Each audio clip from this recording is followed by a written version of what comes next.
आज आपके साथ मैं जानकारी शेयर करने वाली हूँ सबके पसंदीदा एक ऐसे पौधे की जिसके फूल खिलते हैं तो इसकी सुगंध अपनी तरफ खींच लेती है। और ये है हमारे देख रहे हैं, ये है मेरे मोगरा के पौधे। तो इसकी आज मैं कुछ समर केयर है जो मैं आपके साथ शेयर कर रही हूँ। किन किन चीज़ों का हम ध्यान रखेंगे और किन किन चीज़ों को हम अवॉइड करेंगे। कुछ चीज़ों का ध्यान रखेंगे तो फरवर के फ्लावरिंग करता रहेगा और नवंबर लास्ट तक भी इसमें फ्लावरिंग होती रहती है। जब बहुत ज़्यादा सर्दियाँ पड़ती हैं उस टाइम पे थोड़ा ये डोरमेंट होता है, बाकी ये लगभग फ्लावरिंग करता रहता है। बस थोड़ी सी चीज़ों का, कुछ चीज़ों का आप ख्याल रखेंगे तो बहुत अच्छा इस पौधे का रिजल्ट रहता है।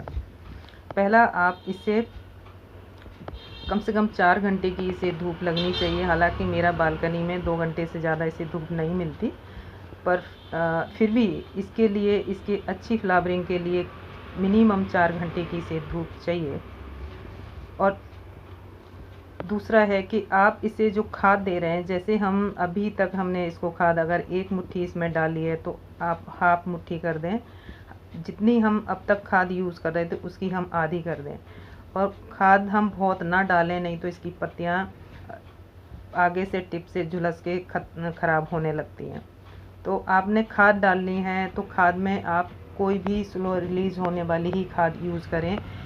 कम से कम 1 महीने के बाद आप खाद जो भी डालें, इस टाइम पे 2 महीने आप वर्मी कंपोस्ट ही यूज़ करें, सबसे बेस्ट होती है, क्योंकि पौधों के लिए ये नुकसान नहीं करती। तो वर्मी कंपोस्ट भी आप हाफ मुट्ठी आप भिगो के रख दें और 2 दिन भीगी रहने दें और लिक्विड फॉर्म में ही इसे दें। इसके लिए बहुत अच्छी रहती है। आप देख रहे हैं ये पौधा कितना हरा भरा है और इसकी फ्लावरिंग कंटिन्यू हो रही थी। अभी भी 1-2 इस पर फ्लावर बचे हुए हैं, बाकी इसकी फ्लावरिंग कंटिन्यू हो रही है महीने 2 महीने से।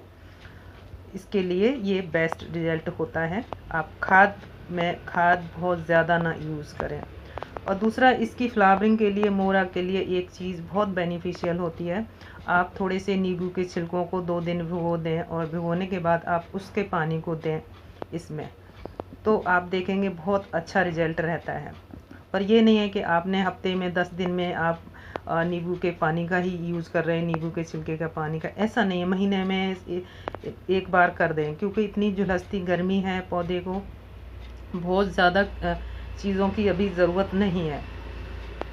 थोड़ी सी भी लापरवाही करेंगे तो इसकी पत्तियां झुलस जाती हैं। तो आप इस चीज़ का बहुत ध्यान रखें कि 1 से सवा महीने के अंदर आप वर्मी कंपोस्ट ही यूज़ करें, वो भी इसकी जड़ों में जब खाद देनी है तो घोल के ही दें, 2 दिन घोल के छोड़ दें और इसी तरीके से आप दें। दूसरा, अगर आपके पास पौधा नहीं है और मई जून की गर्मी में आप मोगरा का पौधा लेके आए हैं और आपने रिपोर्टिंग आपको करनी पड़ी है, तो आप शाम की टाइम 7 बजे इसकी रिपोर्टिंग करें और हफ्ते भर इस पौधे को सेडी जगह में छोड़ दें। अगर पुराना प्लांट है तो अभी इसे ना छेड़ें, जैसा है जहाँ है वैसे ही रहने दें, क्योंकि इस ऐसी तपती गर्मी में पौधे सरवाइव नहीं कर पाते। जरा सी भी रूट में जरा सा भी हमने छेड़छाड़ कर दिया तो कई बार हमारा पौधा मर जाता है। और दूसरी, मेरा बालकनी में फिर भी मैं इसकी सुबह शाम शावरिंग करती हूँ। मेरे यहाँ शेड में रखा है, इसका मतलब ये नहीं है कि इतनी गर्मी है तो मैं इसकी शावरिंग नहीं करूँगी। तो पानी डालते हुए जो भी पौधे हैं आप सुबह शाम शावरिंग करें, क्योंकि झुलसती गर्मी है, इतनी टेम्परेचर है।